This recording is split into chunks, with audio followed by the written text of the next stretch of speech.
నూలులో శతాబ్దాల గౌరవం, పట్టు పరంపరకు ప్రతీక, సంప్రదాయానికి శాశ్వత చిరునామా సఖీ.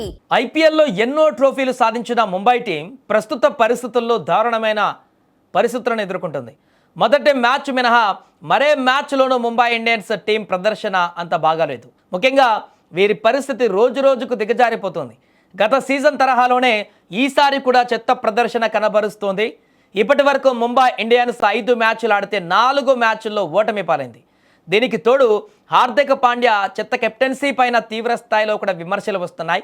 Mumbai Indians versus Punjab Kings మధ్య నిన్న జరిగినటువంటి మ్యాచ్లో బూమ్రాను కించపరుస్తూ హార్దిక్ పాండ్యా వ్యవహరించినట్లు తెలుస్తోంది. అంతేకాదు వికెట్లు తీయడం లేదని బూమ్రా పైన నిప్పులు చెరిగాడు హార్దిక్ పాండ్యా. ఈ సంఘటనకు సంబంధించినటువంటి వీడియో వైరల్గా మారింది. దీంతో ముంబై కెప్టెన్ పాండ్యా పైన ఫ్యాన్స్ సీరియస్ అవుతున్నారు. అటు రోహిత్ శర్మ కూడా సీరియస్ అయినట్టుగా తెలుస్తోంది. నిన్న Mumbai Indians versus Punjab Kings మధ్య వాంకడే స్టేడియంలో బిగ్ ఫైట్ జరిగిందని చెప్పాలి. ఇందులో అద్భుతంగా రాణించిన పంజాబ్ కింగ్స్ 7 వికెట్ల తేడాతో విక్టరీ అందుకుంది. ఈ మ్యాచ్లో బూమ్రా మరోసారి విఫలమయ్యాడు. 4 ఓవర్లు వేసిన బూమ్రా 41 పరుగులు సమర్పించుకున్నాడు. అయితే నిన్న బూమ్రా బౌలింగ్ చేస్తున్న క్రమంలో అతనికి అనుకూలంగా ఫీల్డింగ్ సెట్ చేయకుండా ఓవర్ యాక్షన్ చేశాడు హార్దిక్ పాండ్యా. బౌలర్ బూమ్రాకు నచ్చిన విధంగా ఫీల్డింగ్ చేసే అవకాశం ఇవ్వకుండా తనకు నచ్చినట్లుగా ఫీల్డర్లను సెట్టింగ్ చేశాడు. బూమ్రా లాంటి తోపు బౌలర్లను కూడా కించపరుస్తూ వ్యవహరించాడు. ఈ పరిస్థితులను గమనించిన బూమ్రా హార్దిక్ పాండ్యా పట్ల అసంతృప్తి వ్యక్తం చేశాడు. ఏదైనా చేసుకో, నాకేం సంబంధం లేదన్నట్లుగా బూమ్రా సైగలు చేశాడు. అంతేకాదు వికెట్లు ఎక్కువగా తీయడం లేదని బూమ్రా పైన సీరియస్ కూడా అయ్యాడట హార్దిక్ పాండ్యా. ఈ ఘటన ఇప్పుడు హాట్ టాపిక్ అయింది. దీనికి తోడు స్లిప్ ఫీల్డింగ్లో ఉన్న బూమ్రా ఓ క్యాచ్ను సైతం నేలపాలు చేశాడు. ఆ సందర్భంగా కూడా బూమ్రాను అటు ఇటు ఫీల్డింగ్ చేంజ్ చేసినట్టుగా కనిపించింది. దీంతో హార్దిక్ తీరుపైన ముంబై అభిమానులు ఆగ్రహం వ్యక్తం చేస్తున్నారు.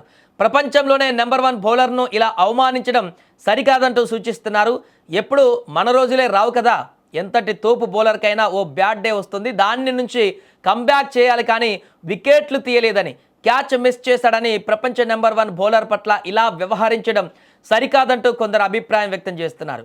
ఏదేమైనా ఈ వ్యవహారం చూస్తుంటే ముంబై జట్లో అంతర్గత గొడవలు ఉన్నట్లుగా స్పష్టంగా అర్థమవుతుంది.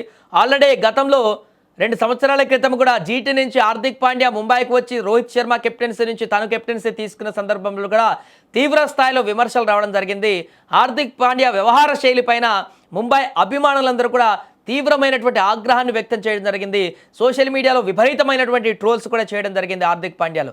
కానీ ఇప్పుడు కూడా అదే రకమైనటువంటి అసహనాన్ని, అదే రకమైనటువంటి తన యొక్క వ్యవహార శైలిని కనబరచడం పట్ల, అది కూడా సీనియర్ క్రీడాకారులు, టీమిండియాకి కీలకంగా ఉన్నటువంటి, వెనుముకగా ఉన్నటువంటి ప్లేయర్లు ఉన్నటువంటి వ్యక్తులను గౌరవించడం పోయి ఒక మ్యాచ్లో విఫలైనంత మాత్రాన, 2 మ్యాచ్లో విఫలైనంత మాత్రాన వారి యొక్క అస్తిత్వాన్ని తెలియకుండా మాట్లాడడం, లేకుండా ఆ రకంగా బిహేవ్ చేయడం అనేది కూడా ఖచ్చితంగా ఇది వారి యొక్క ఇగోకు ఉన్నటువంటి ప్రతిస్పందన అంటూ కూడా చెప్తున్నారు. ఏదేమైనా కూడా నిన్న జరిగినటువంటి గ్రౌండ్లో యొక్క వీడియోలు కానీ, అక్కడ కనపడ్డటువంటి పరిస్థితులు కానీ ముంబై అభిమానులకైతే ఇప్పుడు తీవ్ర ఆగ్రహాన్ని తెప్పిస్తున్నాయి.